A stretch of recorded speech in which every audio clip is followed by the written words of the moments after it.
Hi, Jamie. Hi, hello. Here we are again. And Hi, what a week it's been. I've hi. been reading, devouring lots of your Substack posts this week, your essays, and I guess it feels time to reflect on what I know has been a really challenging week. Hi, hi, it has. And I've been I've been dealing with kind of overwhelm that's different than kind of autistic shutdown or autistic meltdown or panic. I think it's been very unique to gestalt processing life. And Mhm. so I've been writing and kind of real time in my head what's going on. And not really as therapy, but more of like in the moment, in the crisis, I've nothing to grab onto in the literature, nothing to grab onto to try to center myself to say, oh, this is happening, right? There's plenty of Mm, people that write about shutdown, and I've experienced it myself. I've been hospitalized because of it, so I know what that was, and this was not that. And it you can think sometimes like, oh, you just need a dram and you'll be fine, right? So this was not that.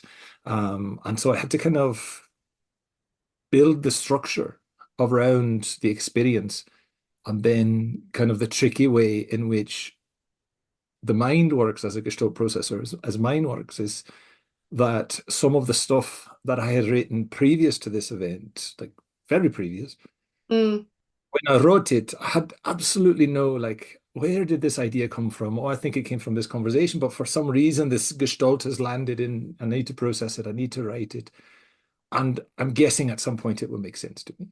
And then, as I'm coming out of this, which I guess we'll get to in a minute, what happened actually, but then I think back to that. Oh, I wrote this. Let me kind of anchor myself in this and try to narrate myself back into cohesion mm. and that's kind of the preface of what happened. And I feel that that kind of through our conversations, it for me the term Gestalt language processing and is the language is just such a small aspect or just part of a much bigger picture. So when we're thinking, when we speak, I feel it's about Gestalt processing. You talk about that. You talk about how things arrive in wholes, whether it be language, meaning, the the situation, the emotion, the attunement, all of that is a whole experience. And I feel that that sort of has been something that I'm really thinking about now when I'm supporting children and young people. But I think from uh, what we were talking about earlier in terms of your week, having something to pin or an experience of what was going on in your mind, um, just sounds enormous.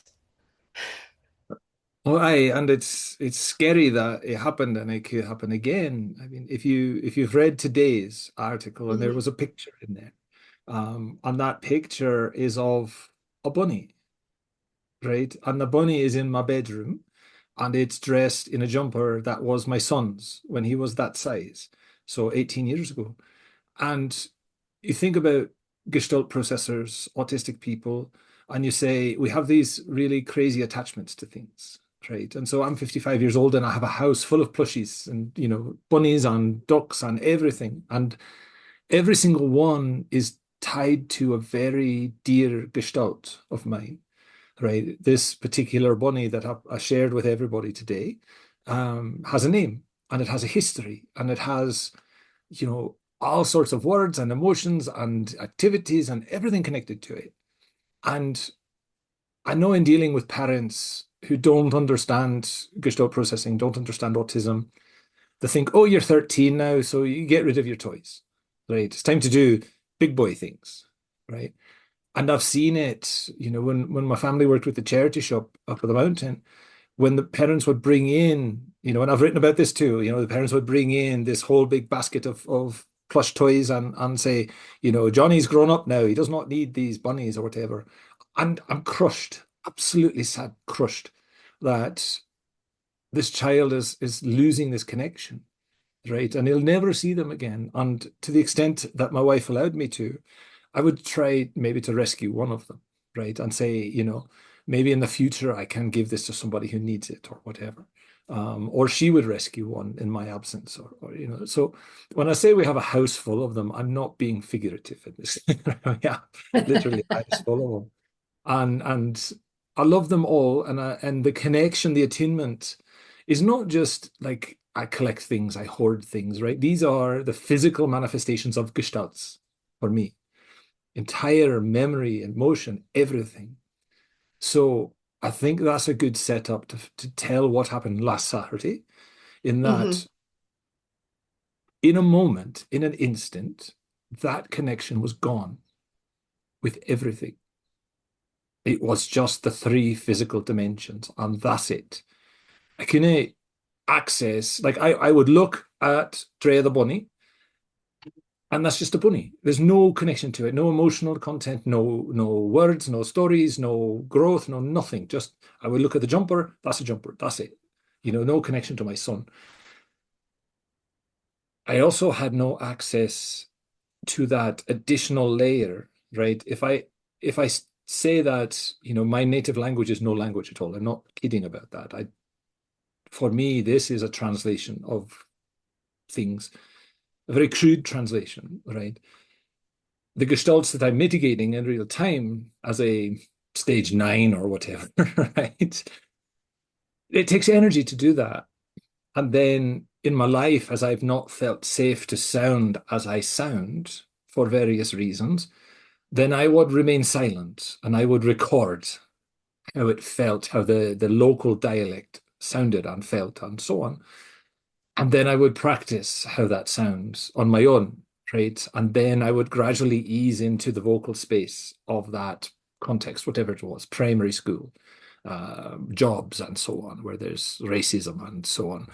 Um, and then I would have a very limited vocabulary, and I wouldn't really exercise stuff. And there was a time when I was in forensics, and there's a lot of homophobia, transphobia, queerphobia, foreign phobia is a very dark culture that I worked in, where I was so overwhelmed. Like I'd worked 5 shifts in a row and I was so tired.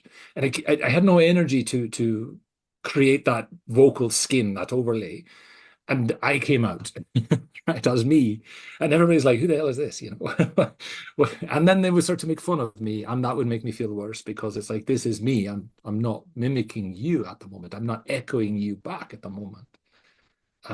But that extra layer takes more energy, right? So here's my base layer for vocal space, and then to put that next layer on. And I lost access to that as well. I lost access to that energy space to be able to pull that off. To those scrapes and all of that stuff was just gone. And so it's like you if you're old enough to remember black and white television, right? It's like the color went out, and you bought a color TV, and then all of a sudden the color went out, and you're like, oh my gosh, what happened? That's a bit how it feels, but it was so terrible, terrorizing to Mm. say, well, why can't I get this back? Why am I just looking at this? And it's just an item. I have like lost the connection to it. And then I woke up the next morning after a very disturbing series of dreams, and it was still quiet, still gone. And the day was, I mean, fairly normal. It was a Sunday, but I didn't feel the connection like I normally do. I'd lost that attunement. I'd lost the ability to attune. I'd lost connection to the field, to meaning. And then Sunday night, massively bad dreams. Apparently, I was crying in my sleep. I woke up crying. My wife, amazing woman, good sport about it. There, Jamie, let's talk it out. And then when I woke up, I could feel the connection had returned. Right. So whatever needed time to reset, reset. But when I was trying to figure out because it's a brand new mm, phenomenon for me. I've never experienced anything as terrifying as that. There's no language for this in research and whatnot. And any kind of, you know, literature around in the psychiatric journals and stuff, this is all like depression, anxiety, panic or whatever. That's not what happened. And so I began to kind of write and reference things that I'd written before and mm, kind of build a structure around like why this happened so that it won't happen again. Right. And then I shared that on the last Monday, and some of the things that I have been writing in the last month, mm, they made sense kind of retroactively, retrocausally. And so I referenced those back and it's been a week of kind of writing myself into coherence, I guess, and understanding and sharing that very gestalt processor kind of breakdown, essentially. Because I don't mm. see anybody talking about, what happens in the gestalt space when you've had enough, right?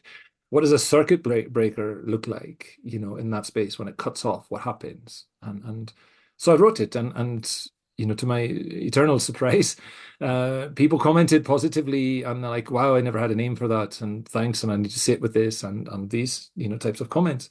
But I think I don't ever want to go through that again, Yeah. not at all. So very emotional week. And it sort of, again, it brings me back to this, sort of idea that it's when I'm now thinking about the children or young people or adults that we're supporting, is that it's this much bigger picture. It's not just about that person's communication or language or play or sensory. It's that thinking about that whole. And just as you've described an experience where there were no scripts to get you out or to or an experience to relate to work out why this was going on. And I wonder, it kind of makes me curious about how many you said obviously adults are writing to you. But imagine a child going through that and the feeling, the scared, the fear must be huge. Terrifying, right? And I think, a lot of stuff that I've been doing in classroom this week is Mm, testing and just the system requires its numbers and all of this kind of yeah, stuff. yeah. And usually my classroom is devoid of that. It's attuned, it's relational, it's we create a space together. We are respectful of each other. It's not, Dr. H is the teacher and you are the subject and, you will do as you're told. Um, but I think in terms of like clinical applications, when Mm, a student can respond in the moment, I don't push, I'm more about maintaining that relational field and being attuned with children. And then like I'm never bored. I'm never like, oh my God, the clock is ticking so slowly. I'm never that way in my classroom, right? I enjoy the children. And my colleagues sometimes say things like, why don't I have the problems with the problem children that they have problems with? And I start with relationship. yeah. Um, I wrote, a couple of pieces on the other Substack about love and how I think the default state for Gestalt processors and love is to begin in love. We start in love with something, whether it's a person or a, stuffed bunny or whatever, and then, hold apart, right? So we fall in love with the whole situation. I love your clinic. I love the classroom or whatever. I love this person. I love this toy. And then if the condition does not support that, right, we find reasons, to fall out of love, then we do. And when we are completely out of love with that thing or that person, it's clean. It's done. The relational field is gone. There's nothing Mm, for it to stand on. And it looks like autistic coldness. right? Because we were so vibrant and everything, and now we're so incredibly distant. And I think it's because that relational field, that kind of fourth dimensional space that needs to exist, there's no more connection to it for us, for that thing or that person. Mm, And so, as you said, it's not just Gestalt language processing, but it's Gestalt processing of life, of experience, of reality.